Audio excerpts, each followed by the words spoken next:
Bueno, muy buenas noches para todos. Somos todos muy bienvenidos a esta última clase del primer volumen de Nueva Vida en Cristo. Hemos llegado a la lección número 13, al último paso de esta primera etapa. Así que enhorabuena para todos y qué bonito ha sido compartir todos estos viernes que, bueno, sufrieron allí un tiempo de un paréntesis debido a mi enfermedad, pero os agradezco a todos la fidelidad y el esfuerzo de estar presentes y ha sido de mucho ánimo para mí ver también vuestro entusiasmo y vuestro apetito espiritual, ¿vale?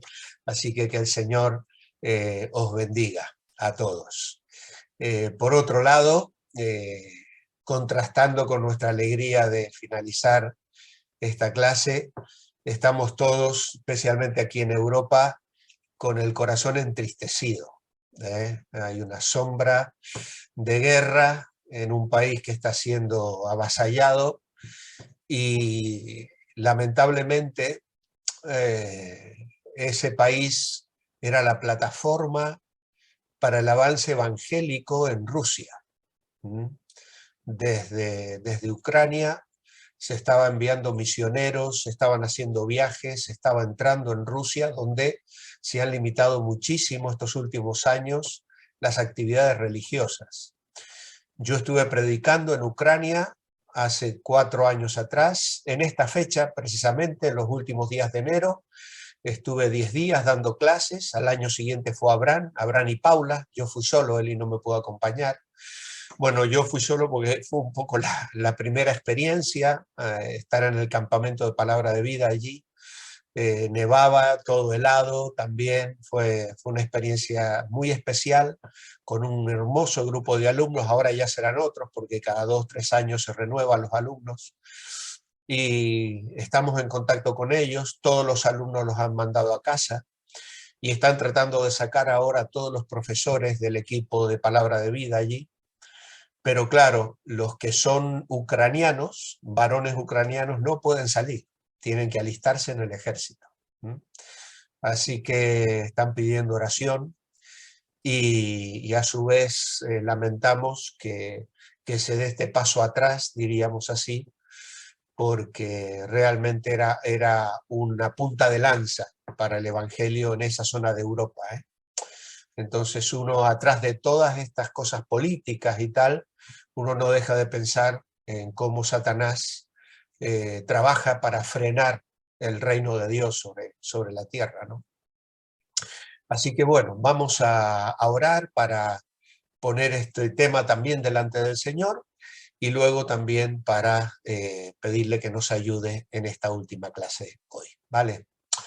Amado Padre Celestial, queremos darte gracias de poder reunirnos en tu nombre una vez más en este viernes para estudiar tu palabra, para mirar la lección última de este primer volumen de Nueva Vida en Cristo. Es maravilloso, Señor, conocerte, aprender más de ti y queremos, Señor, crecer en fidelidad, en madurez y en dependencia tuya. Bendícenos hoy, abre nuestra mente y corazón, pero también elevamos nuestra oración a favor de la iglesia que está sufriendo en Ucrania y también esa nación, Señor, aun aquellos que no serán tus hijos todavía, millones de personas que no tienen a Cristo y que se enfrentan a una eternidad sin salvación. Pedimos que tú frenes, Señor, esto, que se detenga, Señor, esta matanza, esta masacre, este avasallamiento de una nación soberana y que tú, Señor, detengas esto, aunque por otro lado sabemos que el mundo tiene que ir sufriendo estas cosas para preparar el camino para el anticristo y para los últimos tiempos. El gobierno mundial, que cada vez que suceden estas cosas escuchamos más y más. Señor, tú tienes un plan y un propósito soberano y como iglesia y pueblo tuyo queremos encajar en ese plan, entenderlo y responder con los recursos que nos das, la oración, el testimonio, el compartir el evangelio. Señor, todo esto lo ponemos en tus manos y nos acordamos de manera especial de tu pueblo allí en Ucrania, pidiendo protección y cuidado para los que esta noche estarán en refugios, durmiendo en lugares incómodos y con el sonido de la guerra, que es tan terrible, Señor. Guárdales y que se sientan tu presencia y la paz tuya en medio de esta situación. Oramos en el nombre de Jesús. Amén. Amén. Muy bien, pues vamos a compartir la pantalla.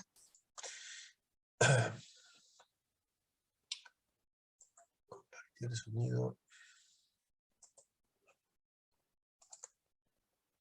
Vale.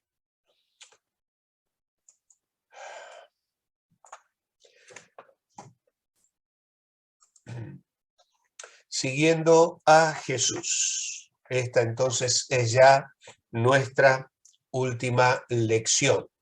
Y como veis, tenemos allí la felicitación que desde el propio curso se nos extiende a todos nosotros. Dice, les felicitamos por haber llegado al final del estudio de Nueva Vida en Cristo. Le animamos a seguir su estudio con los volúmenes 2 y 3. Al ver el dibujo de arriba, considere las siguientes preguntas. Como veis, el dibujo es de un atleta. Aquí en Bueu, el peluquero que me corta el pelo a mí y a algunos de mis hijos y mis nietos, muchas veces lo veo entrenando, le gusta correr maratones. Y viajó la semana pasada precisamente a Sevilla con uno de mis hijos que estuvo en Sevilla también. Allí se corría una maratón y obtuvieron un puesto bastante elevado. Él y sus compañeros, ¿no? Han regresado muy satisfechos y es enorme el ejercicio y la disciplina que tienen que tener para poder luego competir, ¿no? Y ahí tenemos un atleta y sabemos que la figura del atleta se aplica al cristiano en varios lugares de las Escrituras, ¿no? El propio apóstol Pablo la usa varias veces para desafiarnos, ¿no? en la vida cristiana. Y entonces tenemos aquí unas preguntas que cada uno de vosotros tenéis que responder de acuerdo a vuestro sentir. ¿Quiere llegar a la meta de ser un discípulo de Cristo? Pues obviamente entiendo que sí. El estar presente hoy en esta clase o el estar viéndola luego durante la semana, que hay más de 200 personas que luego visualizan esta clase y nos alegra muchísimo. Les mandamos también un saludo a todos los que han sido fieles en seguir este estudio, pues entendemos que quieren llegar a la meta, ¿no? De ser un discípulo de Cristo. ¿Le ha ayudado a crecer este primer volumen de Nueva Vida en Cristo? Y esta también es una respuesta personal y voluntaria que cada uno de vosotros tenéis que colocar allí.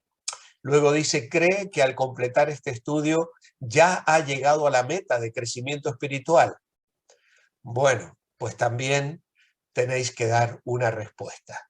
Personalmente, yo pondría que no, porque la meta del crecimiento espiritual no acaba aquí en esta tierra. Aquí en esta tierra seguimos luchando con el pecado. Tantas veces nos tenemos que identificar con el apóstol Pablo en Romanos 7, miserable de mí, ¿quién me librará de este cuerpo de muerte? ¿No? Entonces tenemos una lucha permanente con el pecado, con nuestro carácter, con nuestros hábitos, con nuestras reacciones, con situaciones en las relaciones, en fin. Entonces, obviamente que la perfección no la vamos a alcanzar aquí y la madurez del crecimiento espiritual se va a completar cuando seamos transformados a la imagen de Cristo, cuando le veamos tal como Él es. De todas maneras, hemos completado un estudio, hemos cubierto una parte importante y sin duda confiamos en que esto haya sido de crecimiento y de bendición, y que en lugar de quitarnos el apetito nos lo haya aumentado, ese apetito espiritual, ese deseo de conocer más del Señor. Dice, ser un discípulo de Jesús no consiste solamente en terminar un curso de discipulado como este libro. Más bien, el discipulado es una carrera de larga distancia, no solo de 100 metros. desde todos los días, o sea, un nuevo estilo de vida con nuevas reglas que las de la vida vieja o la vida que quedó atrás.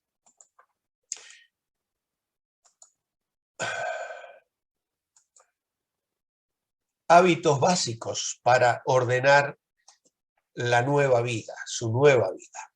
Y hacemos un pequeño repaso de lo que han sido las lecciones anteriores. Dicen, las lecciones anteriores ha dado pasos significativos para establecer con Cristo, su andar con Cristo firmemente.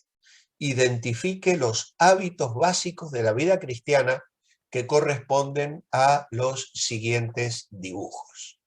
El primero de ellos lo tenemos allí, la lectura de la Biblia. Esta lección trató sobre la importancia de conocer la Biblia, la palabra de Dios, y de establecer hábitos de lectura que nos permitieran avanzar y conocer más la palabra de Dios.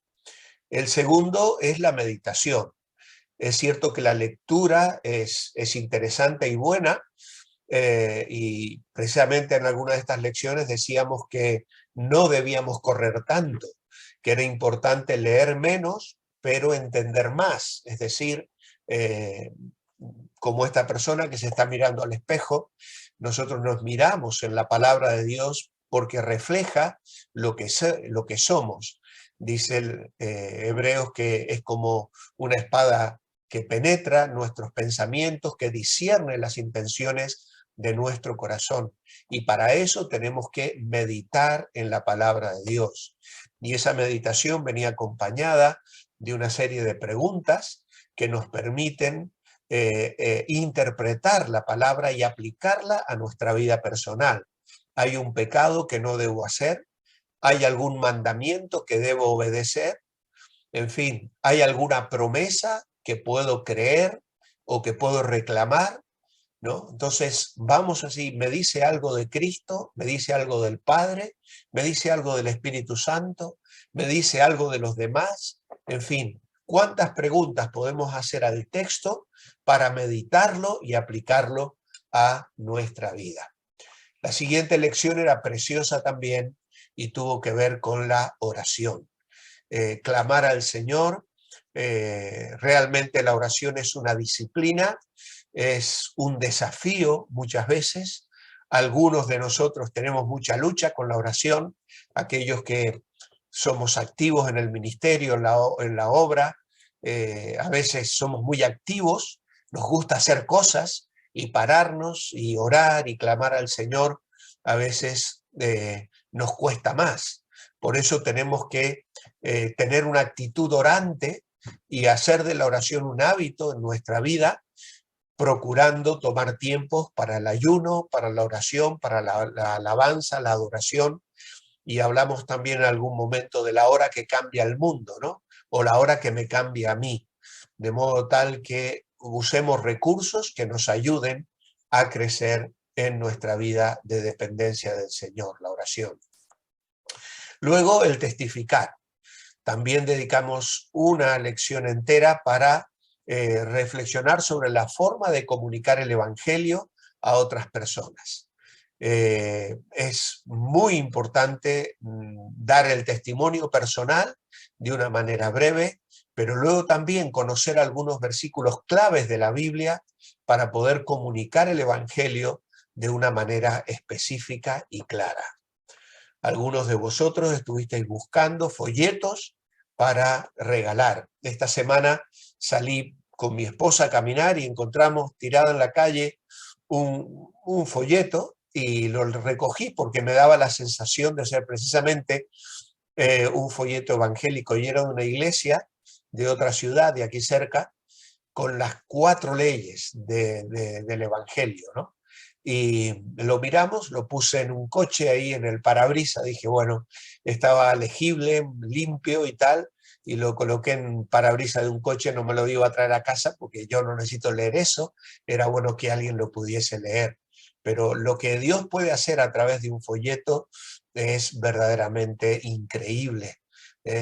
Dios usa modos para llegar al corazón de las personas. Luego la otra lección tuvo que ver con congregarse, la iglesia, ¿no? Era la iglesia y ponemos aquí la palabra congregarse porque, bueno, centralizamos muchas veces la imagen de la iglesia en el púlpito, ¿no? El pastor o pastores predicando, enseñando la palabra, pero recordemos que la iglesia es mucho más que eso y qué importante es el que podamos pertenecer a un grupo de creyentes. En ese sentido, la pandemia fue un misil a la línea de flotación de muchas iglesias, porque al tener que cerrarse, hizo que también muchas personas se enfriaran, dejaran de asistir, perdieran el hábito, y eso es realmente muy triste, no debiera ser, no es una excusa. ¿eh? Este, pero por el otro lado, la pandemia nos abrió puertas que ninguno de nosotros esperábamos. Y la verdad es que en ese sentido, Dios tiene la capacidad de sorprendernos, ¿no? Y yo ahora estoy pastoreando en la distancia a algunos de vosotros que me escribís, que me hacéis preguntas, que tenéis inquietudes espirituales, y yo me gozo en poder responder y hacer lo que puedo desde la distancia, ¿no? Nunca quiero reemplazar lo que sería el que tengáis una congregación presencial, porque eso realmente sería insustituible y es lo ideal, ¿no? Pero puesto que no, a veces no se puede o no se encuentra o hay situaciones de imposibilidad de congregarse, como una persona que me ha escrito también y que mira este curso luego en YouTube, que no se puede conectar, pero él cada semana lo mira. Y él me decía, yo estoy imposibilitado, estoy enfermo, tengo muchas limitaciones y no puedo asistir a la iglesia. Y él ha encontrado en Revive un refugio al escuchar las alabanzas, al recibir el estudio del martes. Y entonces nos damos cuenta que Dios realmente es sorprendente, ¿no? Y entonces podemos ver cómo Él está obrando de forma maravillosa y llevando adelante el reino de Dios. Así que en mi corazón hay un sentir de gratitud al Señor por cómo Él ha abierto estas puertas sin que se nos hubiese ni siquiera ocurrido, ¿no? Incluso a veces preguntándonos, Señor, ¿será bueno que lo hagamos? Siempre recuerdo que el día que oraba por comenzar esta clase Creciendo en la Gracia, llevaba varios días de preguntarme y decir, Señor, es tu voluntad, tengo que dedicar tiempo a esto, será bueno y tal. Una tarde que estaba revisando los materiales para usar, recibí un llamado telefónico de una persona que me decía, pastor, necesito un discipulado. Necesitamos, mi esposa y yo, urgentemente un discipulado. Y la verdad que eso fue tan impactante para mí, ¿no? Y entonces es un respaldo cada viernes y a lo largo de la semana cuando dedico algunas horas para preparar el material y repasar todo esto y pulirlo un poco, la verdad es que lo hago con gozo y con la certeza de estar haciendo la voluntad del Señor.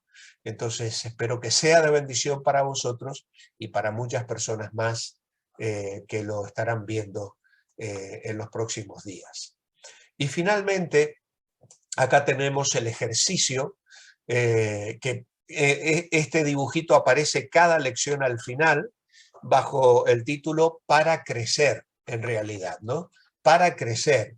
Y es una persona que se está ejercitando porque está memorizando la palabra, tiene que poner en funcionamiento los dones espirituales, las cosas que va aprendiendo.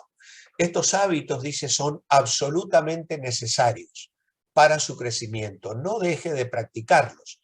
Es importante ordenar su vida dedicando tiempo a lo que es realmente importante por encima de lo que es menos importante. Creo que necesitamos aprender a diferenciar en nuestra vida entre lo urgente y lo importante. Cuando a veces nuestra agenda está marcada por las cosas urgentes nada más, lamentablemente las cosas importantes quedan en un segundo plano.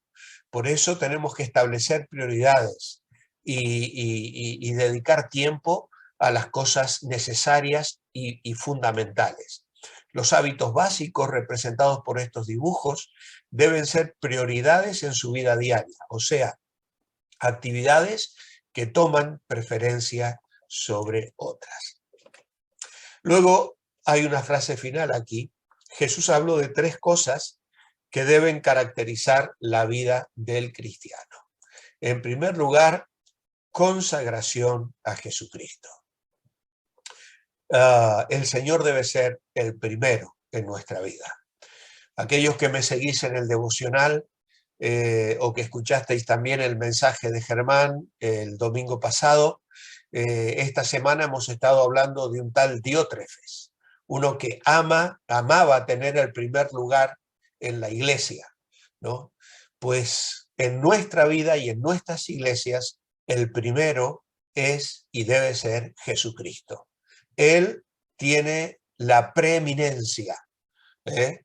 Y esa misma palabra que se utiliza para Diótrefes, ama tener el primer lugar, ser el preeminente, se utiliza en Colosenses 1:17 para el Señor Jesucristo. Agradó al Padre que Él tuviese el primer lugar, la preeminencia.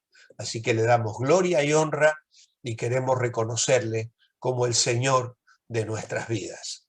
Luego también hay una consagración a los demás cristianos, ¿eh? Hay una frase que no sé si alguna vez la usé en esta clase, que la aprendí, la recibí también tomando cursos de otro pastor, que él decía, mi consagración a Cristo se hace visible por mi consagración a otros cristianos. Tan comprometidos con los demás como lo estamos con Jesucristo. Y eso lo dejó muy claro el Señor, que luego lo vamos a meditar. Así que a veces se nos llena la boca de amor a Cristo, pero machacamos a los hermanos en la fe, criticamos las iglesias, no nos congregamos, no mostramos amor a la iglesia, no ofrendamos, no participamos, no damos de nuestro tiempo. Y uno dice, pero entonces, ¿realmente hay amor a Jesucristo? No podemos amar a Cristo y no amar a la iglesia. Es el gran proyecto de Dios, de Cristo, y Cristo dio su vida por la iglesia. Y la iglesia está formada por los cristianos que me rodean, que son mis hermanos en la fe. Por lo tanto, tan comprometidos los unos con los otros como lo estamos con Jesucristo. Esa es la frase que ya me salió bien. Tan comprometidos los unos con los otros como lo estamos con Jesucristo. Y finalmente, una consagración a la obra de Cristo en el mundo. Es decir, a fomentar todo lo que tenga que ver con el avance del reino de Dios sobre la tierra. El creyente, en cuanto pisa la puerta de su casa y sale a la vereda, a la acera, a la calle, o como le llaméis, pues está pisando tierra misionera para él, ¿eh? Y no se necesita ir al otro lado del mundo para ser un misionero. Cuando salgo de casa, ya estoy en un ambiente misionero. Ya debería tener en mi mente y en mi corazón el aprovechar cada oportunidad que el Señor me da para hablar de Cristo, para dejar un folleto, para comunicar el mensaje de salvación. Tremendo desafío. Muy bien, ¿qué tipo de relación quiere tener Jesús con usted? Y aquí es donde tenemos que leer el Evangelio de Juan, capítulo 17 y versículo 3, que dice, y esta es la vida eterna, que te conozcan a ti, el único Dios verdadero, y a Jesucristo, a quien has enviado. Así que aquí podemos colocar que la primera afirmación es conocer al Padre y al Hijo. Es una relación de familia, de intimidad. Esta es la vida eterna, que te conozcan a ti, el único Dios verdadero, y a Jesucristo, a quien has enviado. La afirmación de Jesús aquí es que la vida eterna se manifiesta en el conocimiento de Dios y de Jesucristo, ya que este conocimiento es el fundamento para disfrutar de una vida que es participación de la misma vida de Dios.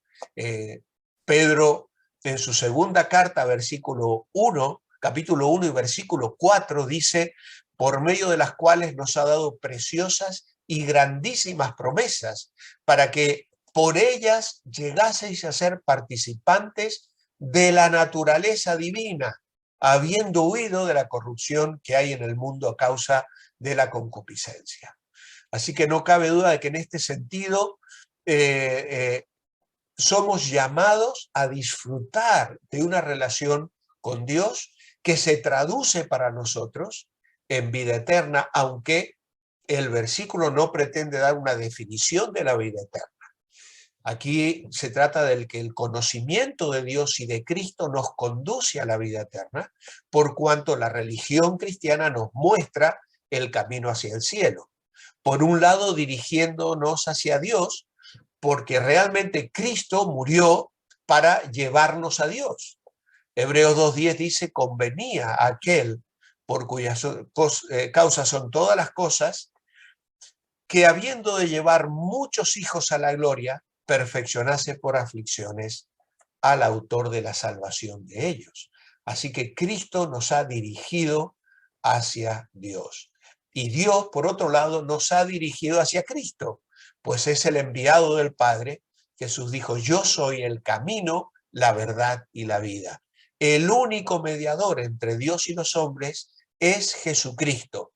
Y esta es la razón principal por la que Jesús en este versículo distingue entre el Padre, el conocimiento del Padre, y del Hijo.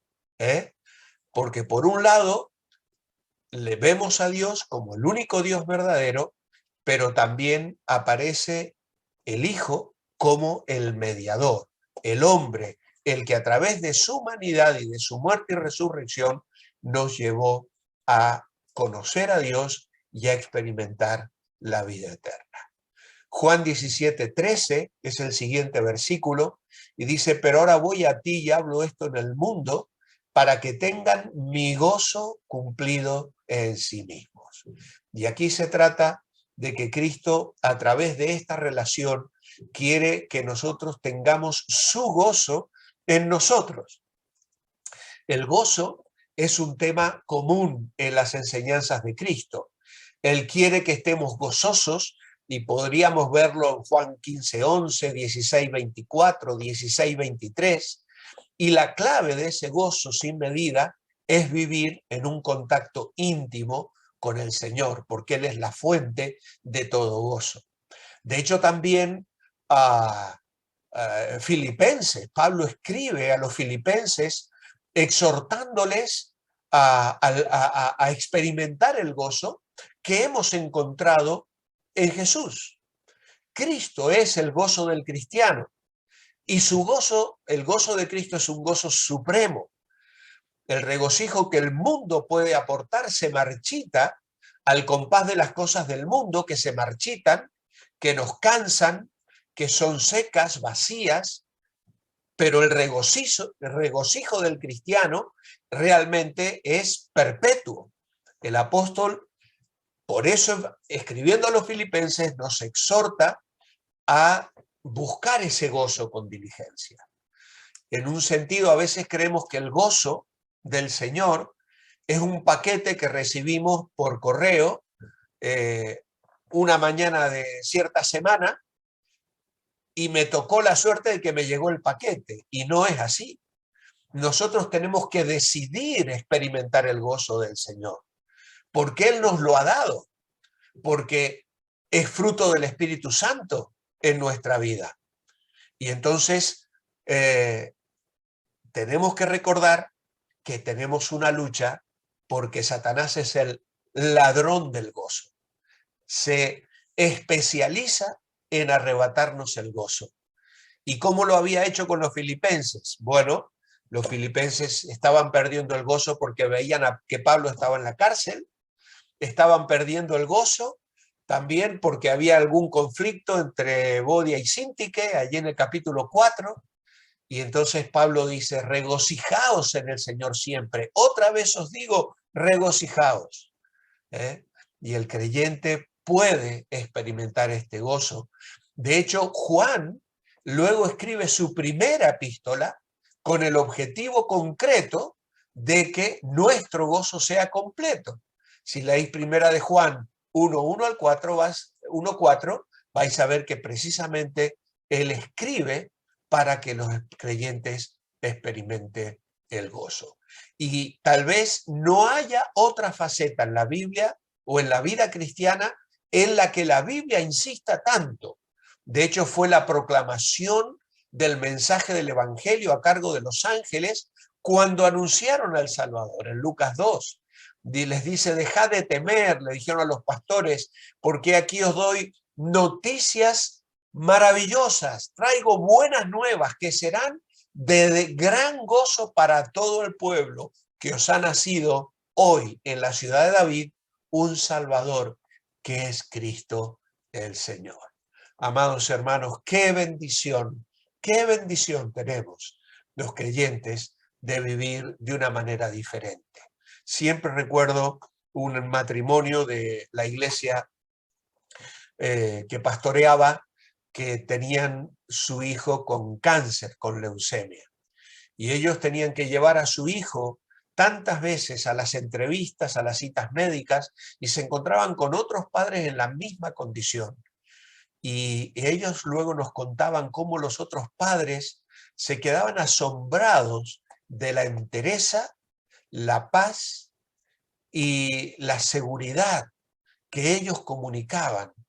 ¿Por qué? Porque tenían el gozo del Señor a pesar de la desgracia que estaban viviendo en su hogar.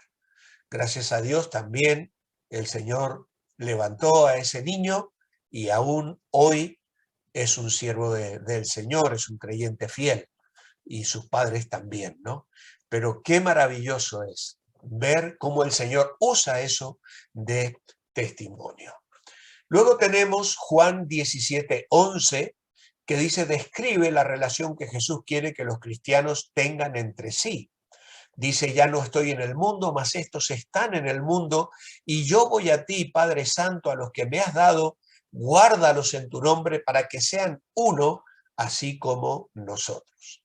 Así que Jesús pidió al Padre guardar o proteger los creyentes para que seamos uno, que estemos unidos como Cristo y el Padre. Ese es el propósito, es lo que el Señor pedía allí en Juan 17:11, para que seamos uno. Y luego en Juan 17:23 dice, yo en ellos y tú en mí, para que sean perfectos en unidad, para que el mundo conozca que tú me has enviado, que Cristo vino del cielo para amar al mundo. Entonces el amor y la unidad entre cristianos es un fuerte testimonio al mundo del amor de Dios. Eso autentica nuestro mensaje, respalda nuestro mensaje. Y también quiero deciros que como pastor, a lo largo de los años he visto tantas veces personas que llegan por primera vez a la iglesia, que conocen el Evangelio y que lo que les asombra por primera vez es ver la unidad de los hermanos. Sois una familia. Dice, es tan diferente en la religión que yo tenía. Iba allí, nadie me saludaba, nadie me conocía. Y ustedes son una familia, se saludan, se encuentran, comen juntos, hacen cosas juntos. Y bueno, ¿por qué? Porque la unidad realmente es fruto de la oración de Jesús en Juan 17 que está pidiendo aquí al Padre. Ahora, hay una gran diferencia entre unidad, que tiene que ver con el corazón y el espíritu, y la uniformidad, que todo el mundo es exactamente igual. Entonces, Cristo nunca oró para que los cristianos pertenecieran a una iglesia mundial. Yo creo que las distintas denominaciones pueden producir una unidad organizada, pero no la pueden garantizar y además Dios las necesita para alcanzar a distintos tipos de personas. Muchos piensan que las denominaciones no deberían existir, pues yo creo que Dios las ha permitido y que Él tiene un plan y un propósito. Y yo veo y tengo comunión con pastores de otras denominaciones que están haciendo una tarea que nosotros como iglesia no somos llamados a realizar y están llegando a gente y están haciendo un avance del reino de los cielos que es verdaderamente extraordinario. Ahora, nosotros tenemos otras áreas de ministerio y otros lugares en los cuales trabajar. Por lo tanto, el Señor obra. Ahora, la iglesia local obviamente tiene que experimentar esta unidad espiritual en amor, que es la que convence al mundo de la verdad del evangelio. Y como iglesia tampoco somos llamados a pelearnos o a entrar en conflictos con otras denominaciones, sino a respetarles, a orar por ellos si tienen buena doctrina y porque ya hemos escuchado también y hemos leído esta semana cómo a veces hay personas que traen mala y falsa doctrina. Y esa ya se trata de otra cosa.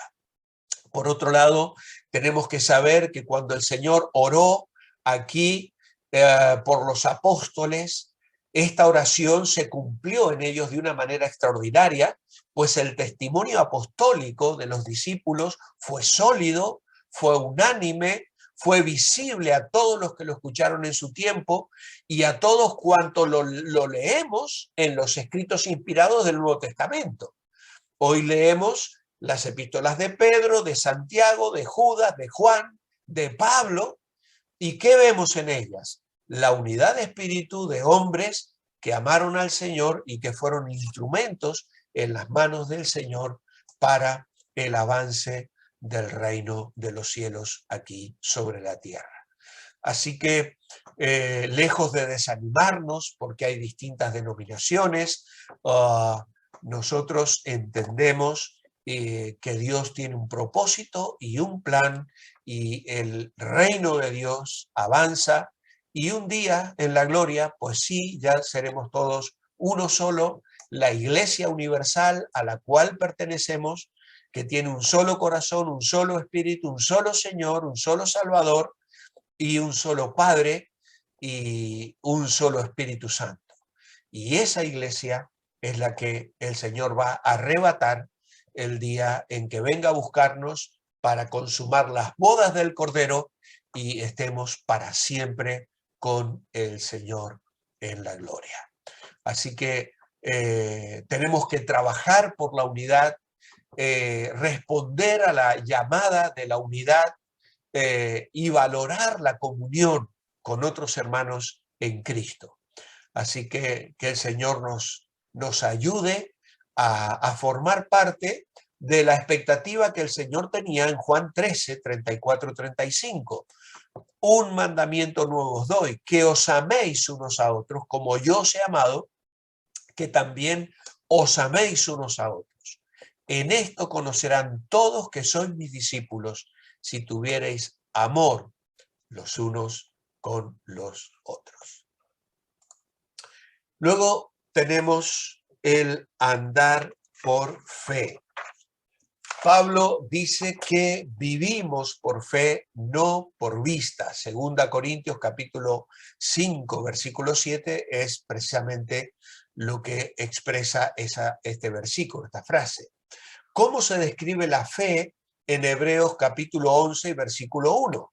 Es pues la fe la certeza de lo que se espera, la convicción de lo que no se ve.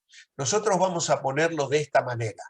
Es la confianza de que sucederá lo que esperamos. Podéis copiarlo. Es la confianza de que sucederá lo que esperamos. La evidencia o certeza de lo que no podemos ver. La convicción de lo que no podemos ver.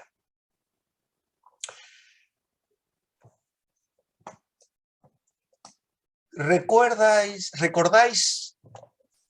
lo que sentías cuando eras niño, niña y se acercaba tu cumpleaños? ¿Eh? Bueno, tal vez nuestros cumpleaños eran diferentes, ¿no? Algunos hermanos de la iglesia aquí me dicen, bueno, en mi cumpleaños, aquí los gallegos te dicen eso. Cuando yo era niño y era mi cumpleaños, el regalo era un huevo, que me iba a poder comer un huevo, no lo iban a vender, porque todo lo que ponía la gallina se vendía para poder comprar otras mercaderías. Ese era mi regalo, comerme un huevo, ¿no? Hoy yo veo a mis nietos, por ejemplo, cómo se emocionan y están ansiosos cuando va llegando el día de su cumpleaños, ¿no? La semana pasada uno de ellos cumplió 3 años y ya lo venía anunciando un mes antes con los deditos y tal, iba contando los días que le faltaba, ¿no? Y realmente eh, él tenía la certeza de que recibiría regalos. Por eso esperaba él con tanta ansiedad, ¿no? Y tanta emoción. Y obviamente hubo cosas que iban a ser una sorpresa para él. En este sentido, los cumpleaños combinan seguridad y expectación, ¿no? Así es también con la fe. La fe es la convicción basada en las experiencias pasadas de que con toda seguridad Dios nos va a dar nuevas sorpresas. Dos palabras describen nuestra fe: confianza y certeza. Estas dos cualidades necesitan un punto inicial y final seguros. El punto inicial de la fe es creer en el carácter de Dios. Él es quien dice ser que es. En la Iglesia Revive hemos estado estudiando hace unos meses atrás hacia el conocimiento de Dios. Y ahora, en este domingo no, el siguiente, vamos a comenzar o continuar con la segunda parte. Yo he preparado el cuaderno devocional y estoy súper entusiasmado y me he gozado esta semana repasando los temas una y otra vez para prepararlos en el devocional. Y es de tanta bendición conocer a Dios.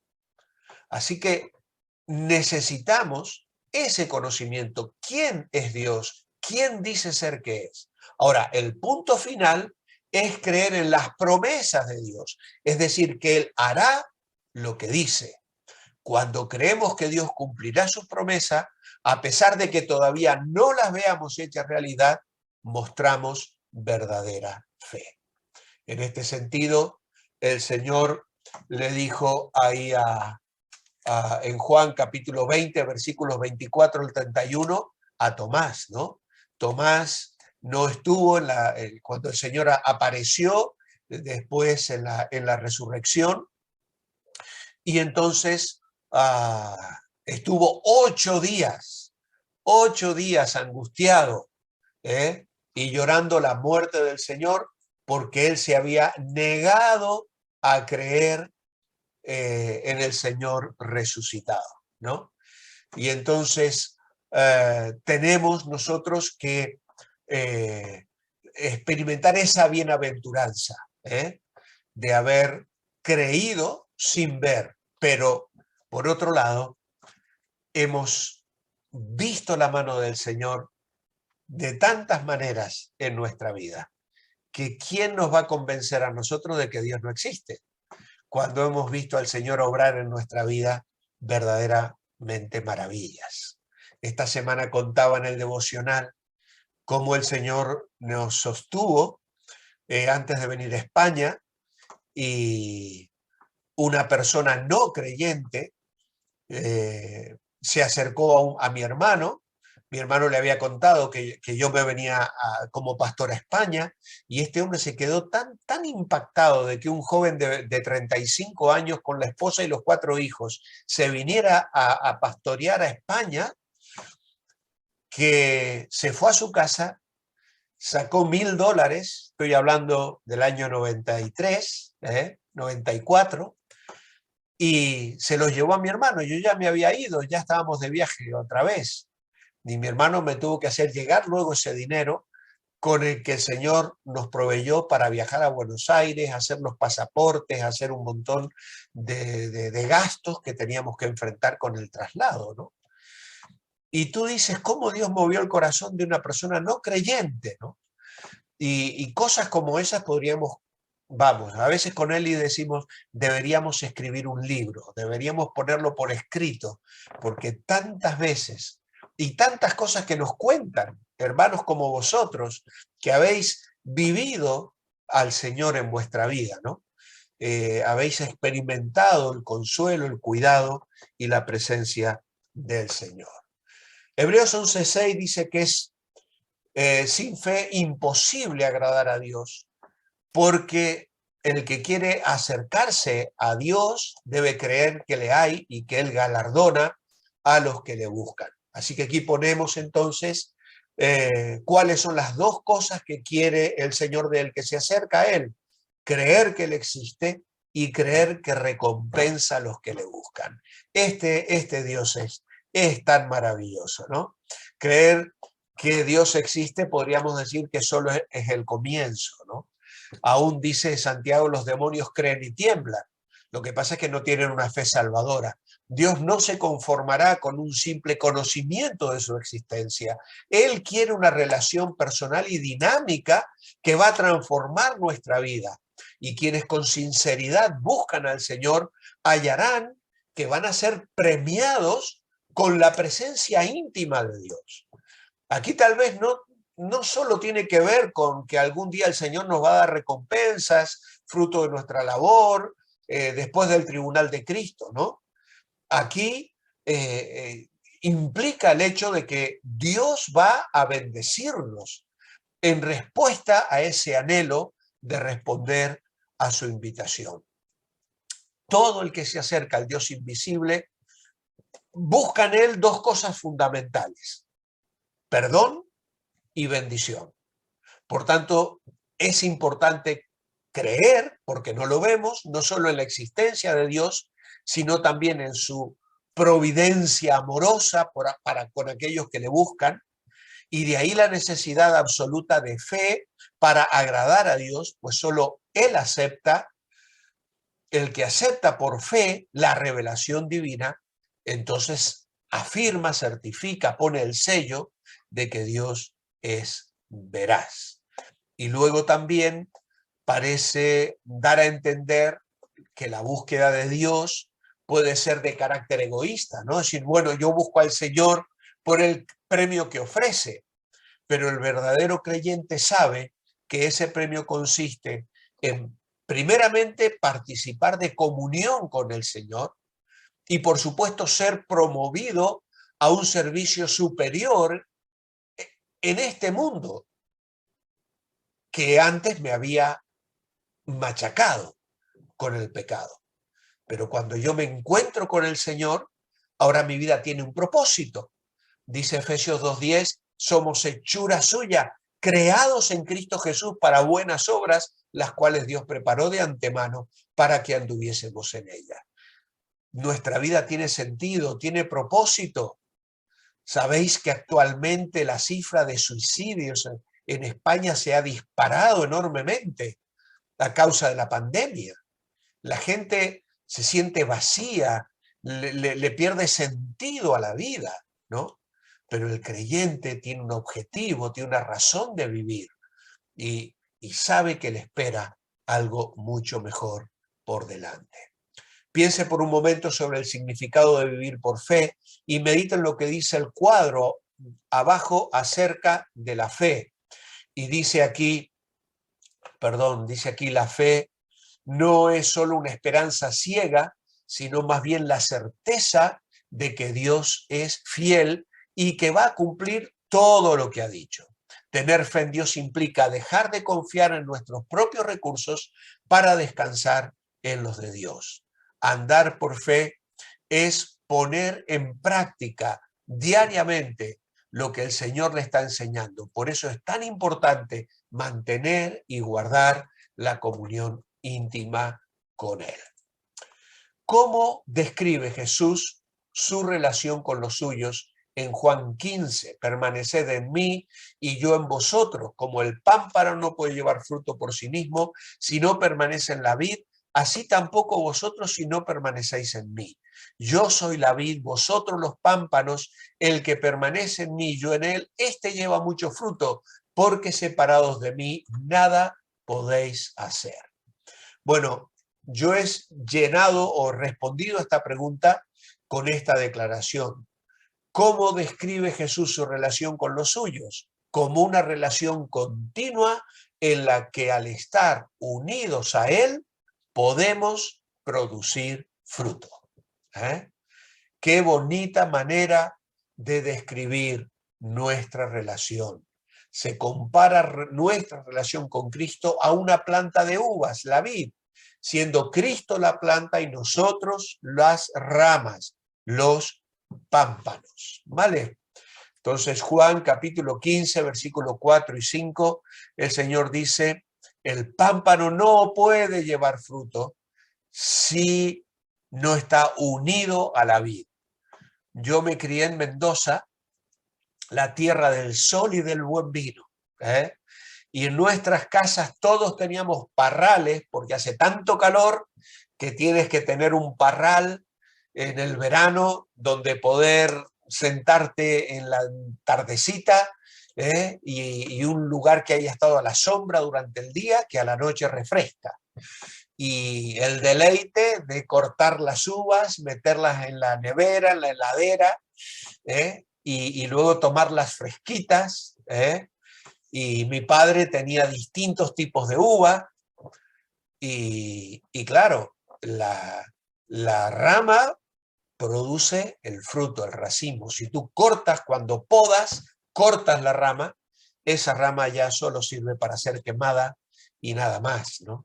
Entonces, aquí el Señor habla de una rama unida a la vid. Si permanecéis, llevaréis fruto. Dice, vosotros los pámpanos, el que permanece en mí, yo en él, este lleva mucho fruto, porque separados de mí, nada podéis hacer.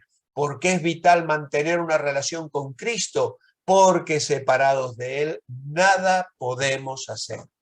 Nada.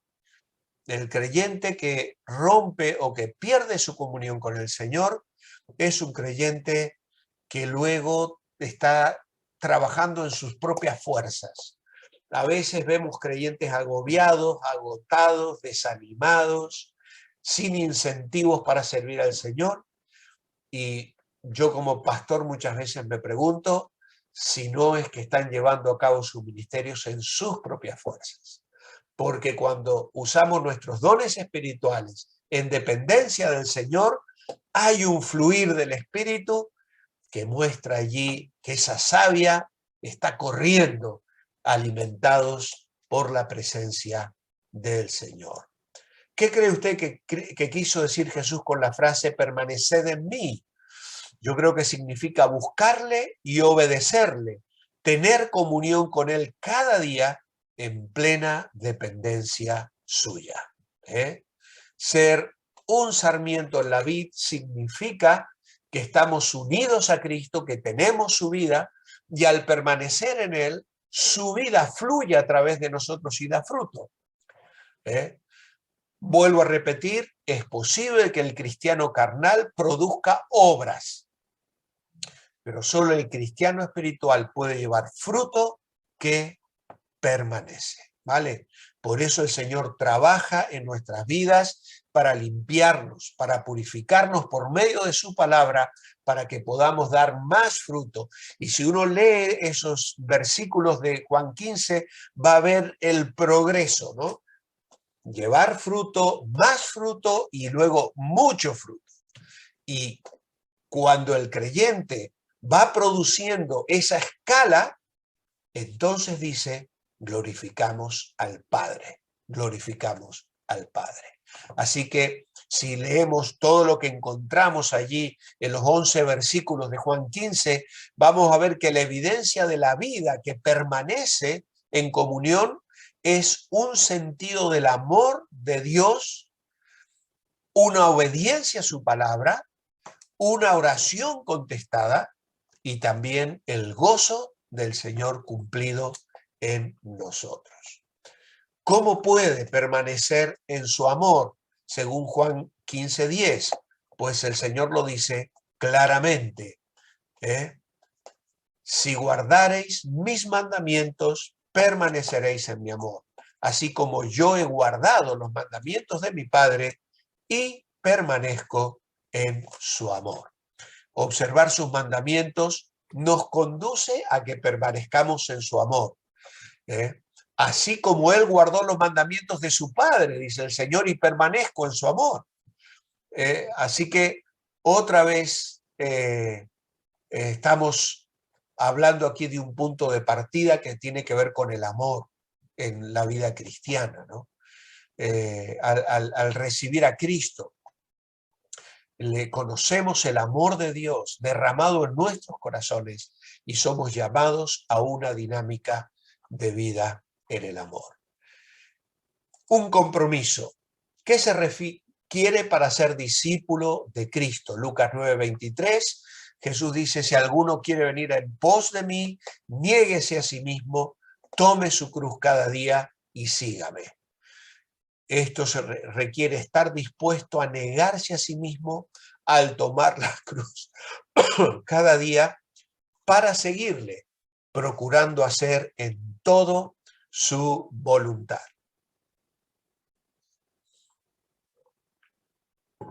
Una vez escuché, yo creo que fue a Luis Palau, en una conferencia en la que yo estuve presente, y él decía y explicaba qué era esto de tomar la cruz. De hecho, hay una canción que canta Steve Green que dice, toma la cruz de Cristo. Bueno, la cruz de Cristo ya la llevó Él. Yo tengo que tomar mi cruz. Yo no puedo tomar la de Cristo, sino que Cristo ya cargó con su cruz. Pero yo tengo que tomar la mía. ¿Y qué es tomar la cruz? Es, decía lo siguiente, voy a levantar mis brazos para que se vea bien. Luis Palau decía, cuando mi voluntad se cruza con la de Dios, escojo la de Dios. Y ahí él hacía el símbolo de la cruz, ¿vale? Cuando mi voluntad se cruza con la voluntad de Dios, escojo la voluntad de Dios. Es la renuncia, es negarse a sí mismo para hacer en todo la voluntad del Señor. El cristiano que sigue a su Señor, imita su vida, obedece sus mandamientos y toma su cruz hasta el punto de ir hasta donde nos puedan quitar la vida. Aún los discípulos llegaron a dar sus vidas por causa de la fe. Pablo, Pedro, Santiago y lo que nos cuentan la historia secular, todos murieron como mártires, menos probablemente Juan, que murió de viejo. Pero aún tuvo que sufrir mucho por causa de la fe. Por lo tanto, el creyente es llamado a identificarse con Cristo, aún si significa la muerte. Pero raro sería que tengamos que llegar a ese punto. Debemos negar nuestros deseos egoístas, usar tiempo y dinero y elegir el camino de nuestra vida tomando en cuenta a Cristo, ¿no? Obviamente que hoy hay lugares en países perseguidos donde la gente está muriendo por causa de Cristo. Y nos dejan tremendos ejemplos. Cada miércoles oramos en el culto de oración por la iglesia perseguida. Y hay a veces historias que nos llegan que son dramáticas de cómo hay personas dando su vida por causa de la fe. Así que no nos extrañe si algún día nos llega a nosotros ese desafío. ¿Está dispuesto a negar sus propios deseos y seguir la voluntad de Dios con gozo en su vida diaria? Pues ahí tenéis que poner una respuesta personal.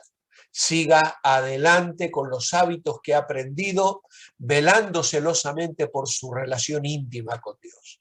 Ponga en práctica lo que el Señor le muestra cada día. Muy bien, pues veo que me he olvidado de poner el falso y verdadero. Al preparar el PowerPoint me he olvidado. Así que si queréis volver al principio de la lección lo vamos a contestar. Dice, el cristiano influye mucho en su propio crecimiento espiritual. Obviamente que sí, yo creo que es una frase verdadera, porque como creyentes dependemos de decisiones personales y tristemente hay creyentes que a veces son como niños en Cristo. Ya se los decía la semana pasada que hay creyentes que llevan 30 años de creyentes, pero parecen creyentes de un año repetido 30 veces, lamentablemente, porque se han quedado y no han crecido espiritualmente. Segunda frase, la comunión con el cuerpo de Cristo no es importante. Falso, totalmente falso, porque la comunión con el cuerpo de Cristo, claro que es vital e importante. Y la última frase, ¿es posible gozar de comunión continua con Dios? Por supuesto que sí, verdadera. Dios, el Señor, nos ha llamado a esa comunión íntima con Él. Bien, como tarea os queda allí un autoexamen. Está usando el plan para el tiempo devocional presentado en la lección 8.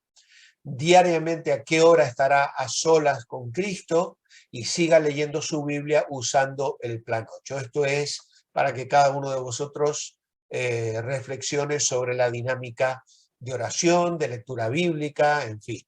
Cómo va a desarrollar su relación con otros cristianos. Quizá alguno tenga que tomar determinaciones, perdonar a alguien o buscar maneras de estar en contacto con otros hermanos en la fe, y cómo demostrar ante el mundo que Cristo mora en usted. Para profundizar, hay 2 tipos de fruto y luego allí tenéis la tarea para esta semana, ¿vale? Hay 2 tipos de fruto. ¿Cuáles son estos frutos? Según Gálatas 5:22 a 23 y Mateo 28:18 al 20. Es una tarea muy pequeñita, muy sencilla, parecida a la de la semana pasada, y os agradezco que toméis el trabajo de hacerla y le sacáis una foto y me la mandáis al teléfono de la iglesia. Para crecer, pues ahí tenéis la recomendación de memorización de Proverbios 3, 5 y 6. Muy bien, hermanos, hemos llegado al final de el volumen 1. Y entonces, allí al final del manual tenéis una especie de diploma, de certificado, y bueno, no vamos a usar exactamente este que tenéis en el manual, pero aquí tenemos uno que utilizamos aquí en la iglesia. Ya lo utilizó Abraham para la clase de Apocalipsis. Entonces, si alguno de vosotros está interesado en recibir esto como un recuerdo, pues me lo pedís, porque hay gente a la que no le interesa. Entonces, me decís, Walter, por favor, yo quiero recibirlo. Si me lo pedís, pues lo preparo y os lo mando en PDF o en JPG, para que lo podáis editar y ir a una librería y hacerlo en colores y guardarlo como recuerdo, ¿vale? He puesto el nombre de mi esposa, que no se ha apuntado como alumna. No me apetecía poner el nombre de ninguno porque no quiero obligar a nadie a pedir el certificado, ¿vale? Pero está allí, así que tanto los que estáis en la clase de los viernes como alguna persona que sienta delante del Señor, porque claro, yo no sé quiénes son los 200 o 250 que luego ven esto durante la semana, ¿eh? Así que esto es una cuestión de conciencia.